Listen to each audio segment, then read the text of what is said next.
All right, let's get into this discussion now. The National Prosecuting Authority has come up with an unconventional way of trying to quicken the sometimes prolonged legal process in its fight against corruption.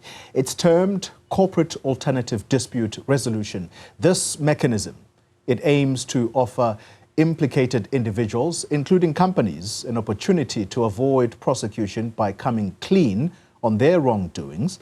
Now, the NPA Asset Forfeiture Unit Head is Advocate Ouma Rabaji-Rasethaba, who joins us in studio this evening. Advocate, good evening to you, and thank you for making the time. Good evening to you, Koli, and good evening to your viewers at home. Thanks for having me. So let's begin with this mechanism. It is the Corporate Alternative Dispute Resolution. My understanding is that this was your conceptualization. Tell us how it actually works. Thanks for the question. I think first I'd like to make a correction. The conceptualization that I came up with, and of course I was supported by experts, senior counsel, and the colleagues within the National Prosecuting Authority. It's the Corporate Alternative Dispute Resolution Mechanism. So it's a mechanism where it's actually an innovation. It's a step up. It's for corporates who were involved in corruption to come forth. Yeah.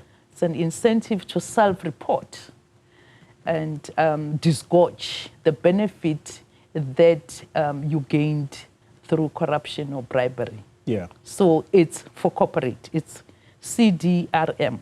Yeah. It's Corporate Alternative Dispute Resolution Mechanism. It's an incentive to come clean, to use your words, for corporates. For corporates. How will it benefit the NPA in its anti-corruption effort? Has it made your work a little easier by people coming clean? It's for corporates to come clean, as I've said, and of course it's going to make our work much more easier, faster and much more efficient and impactful. How?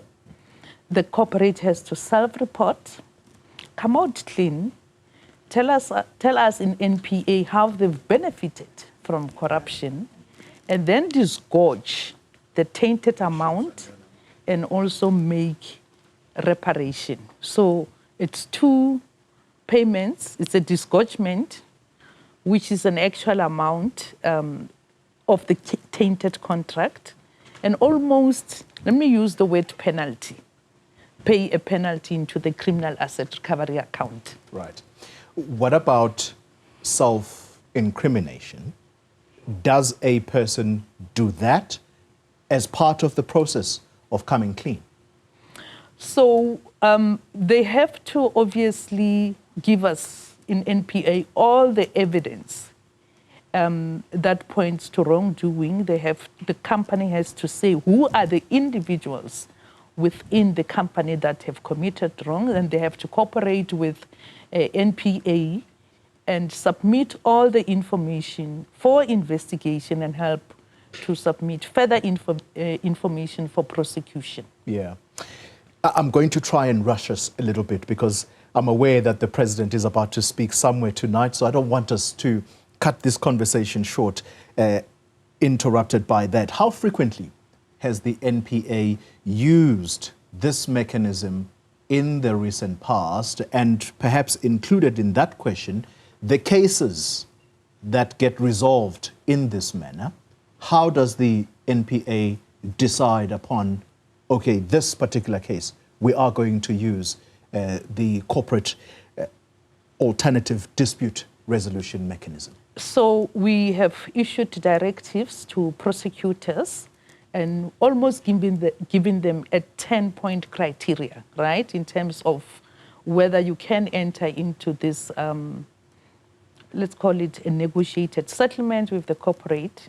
So you look at the pervasiveness of wrongdoing in the company, you looked at public interest, you look at whether this is full and frank disclosure of all wrongdoing, whether the company is going to cooperate with investigation and submitting all the evidence that's needed. So remember, a corporate is an entity, it's a company. Yeah. But it's people who work in that company who commit wrongdoing. So basically, we call it throwing your employees under the bus. Yeah. That's actually what happens. But instead of then prosecuting the company, because who is the company, this entity, you then enter into a settlement with the company where they disgorge and make payment. I want to use a case that probably most South Africans will most be familiar with. Yes. And I hope I'm not putting you on the spot about this. Earlier this year, Matela Koko, he's the former Eskom head, he complained about a particular deal, which is where I think this was essentially used.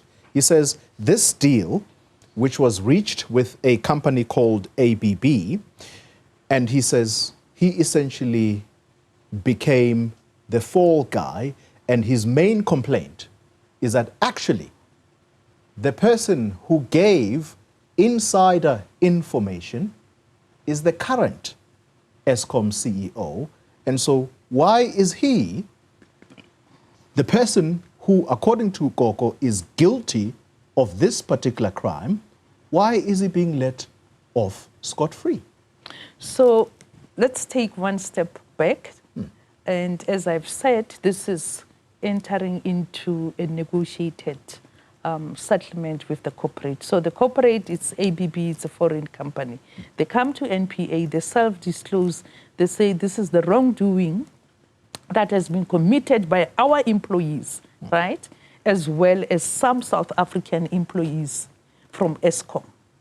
Now, what Matela Koko says will be tested in the criminal case when the prosecution resumes. So we have settled with ABB.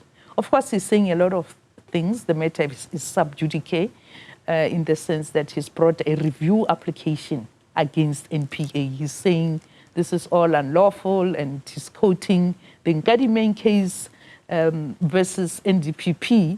And I think that case is misquoted because it's a TRC case, which says where there's a prima facie evidence, there has to be prosecution. So it's a case dealing with TRC cases, he misquotes it, but let's not get into what he says or he doesn't say. What I do want to talk about, though, is the settlement that I did with SAP, the German software company, where they disgorged in total 2.2 billion to South Africa, right? So during state capture, we had the situation where they've been in South Africa since 1982, long before state capture. But I think during state capture, there's a lot of mischief going on. So there were bribes paid in total about 233 million by SAP South Africa to some government officials, to some Gupta entities for getting more contracts or getting contracts extended. Transnet, Eskom, Prasa, City of Johannesburg, and so on and so on. So what we then did is to pay back, as I've said, the tainted part of the contracts. So it's 3 million back, right? But over and above that, we paid the contract, SAP paid the contract's amount back and then paid a reparation. And a simple word would be penalty of 750 million.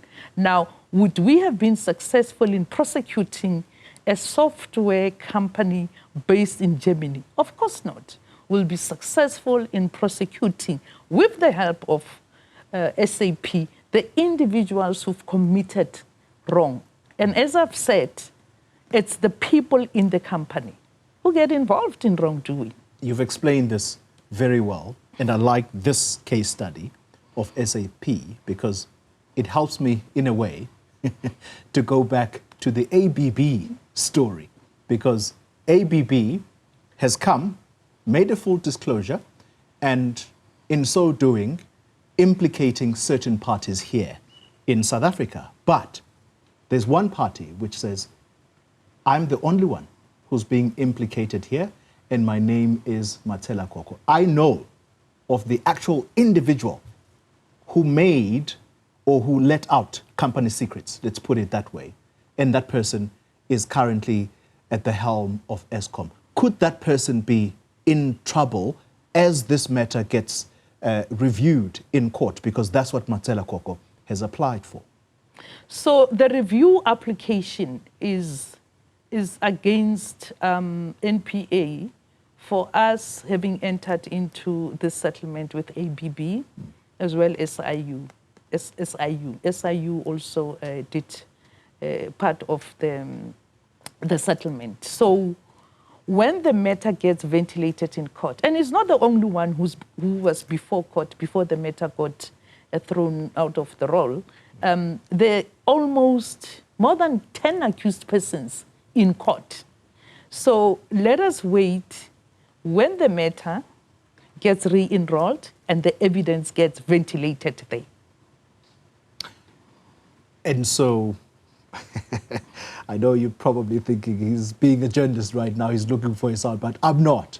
But I think, though, South Africans would at least want to rest assured that the current CEO of Eskom, who has just come in, who carries the country's hopes on his shoulders that this country is ultimately going to do away with load shedding under his watch, he may not possibly have his term cut short. So what are you saying about his possible role? Are you saying that he could find himself in legal trouble as a result of this review that's pursued by Mr. Matela Koko? No, not at all. So a review, it's civil proceedings. It's an action. It's civil proceedings, it's an action, it's not a criminal case. So currently, the CEO of Eskom, it's not an accused and was not an accused before court, even in the matter that was thrown out of court. He was not. So investigations are ongoing, the matter will be enrolled, and I think the South Africans have to wait. But the evidence that we have, or the information that has been shared with South African Investigating Directorate in the NPA will, as we go along, reveal who should be the accused before court. But let's not speculate about the CEO. He was not before court earlier, and he's not before court now. Okay, well, we shall wait and see. As we taper down, stakeholders like Corruption Watch, they're saying that if this mechanism is not implemented properly, it could actually be abused. And so the simple question is, what measures are in place to ensure that abuses do not come in? As I've said, there are four main principles that guides what prosecutors should do when they enter into a corporate ADRM. So let's start with the four principles. It's legality. So by now you know about FATF. You might have heard about other international bodies like UNCAG, United Nations Office Against Corruption, OECD. All those international organizations put an obligation on South Africa to be a signatory to their treaties. And the treaties are saying we should have mechanisms of fighting corruption. And this is one of the methods of fighting corruption. And by the way, South Africa, we have been left behind. Most countries adopted non-trial resolution. It's a non-trial resolution with a corporate. Early 2000, the first case in the USA on non-trial resolution was done in 2008 with Germany, which was the Siemens case. And where we are sitting worldwide, we've got close to 1,000 cases of non-trial resolutions by most countries. So we are following in the footsteps of a lot of countries like Germany, Canada, even Kenya has got a non-trial resolution mechanism in place. So, and non-trial resolution mechanism, remember, increasing accountability and fighting corruption. It's orange overalls, which is criminal prosecutions, but we also need to bring back the stolen money. We also need to bring back the money that was tainted, that was subject matter to bribes and corruption. So both ABB and SAP, it was a multi-jurisdictional investigation. We had the USA prosecution involved. They've investigated the matter. Zondo Commission looked at the matter, particularly SAP. The public protector looked at the matter. And then Securities Exchange Commission in the USA also looked into the matter. Yeah. So it's not as if it's a secret private thing that South Africans wanted to get involved in. It was a multi-jurisdictional investigation. So before South Africa concluded on its resolution, the USA DOJ, Department of Justice, which is prosecution, had taken their matter to court because in USA they do what we call deferred prosecution agreement. So this agreement has got a South African leg, both agreements actually, ABB and SAP, South African leg and USA leg. Those who choose this mechanism to say, we will come clean, of course, hoping that they will escape prosecution in the long run, but they obviously pay back the monies that would have been tainted. Is there a possibility that they could find themselves punished further down the line, or is this fait accompli in that they make the disclosures, they pay back monies, and that's it? We're done with you. So ABB, SAP will never hear from South African authorities again. I really like that question because the answer I'm going to give to you is going to give you the answer you've been looking for. So as I've said, and let me explain why the USA DOJ is involved. So both SAP and ABB are listed in the New York Stock Exchange. So USA is the Dominatus Litis, let me call them the chief prosecutor in the matter. So we call us prosecutor number 2. So they do what is called a deferred prosecution agreement, which is the matter gets heard in court. So with SAP, which is the one I did, the matter was heard in court on the 10th of January. Then in South Africa, we concluded on the, I think, 4 or 5 days later. So in the USA, the SAP matter is going to lie open in court for 3 years to see whether, one, they comply with all, let me call them the conditions of the agreement, if you call it that. One, they give us all the information that will help with prosecution. 2, they disgorge the tainted amounts. And 2, they pay the money into Kara. So if within 3 years that is not done, and secondly, if within 3 years there comes out much more incriminating evidence and it's clear that they didn't give full disclosure of wrongdoing, a plea of guilty is entered first in the USA court before we even come to South Africa, and the agreement, of course, collapses. So this is serious stuff, totally. That's a comforting response because people will naturally be concerned that the criminals are being let off scot-free. Final question, and I want to move away from all of what we have spoken about. I want to put a different company in the picture right now. Steinhoff. It has been one of those very complicated cases for South African prosecutors like yourself.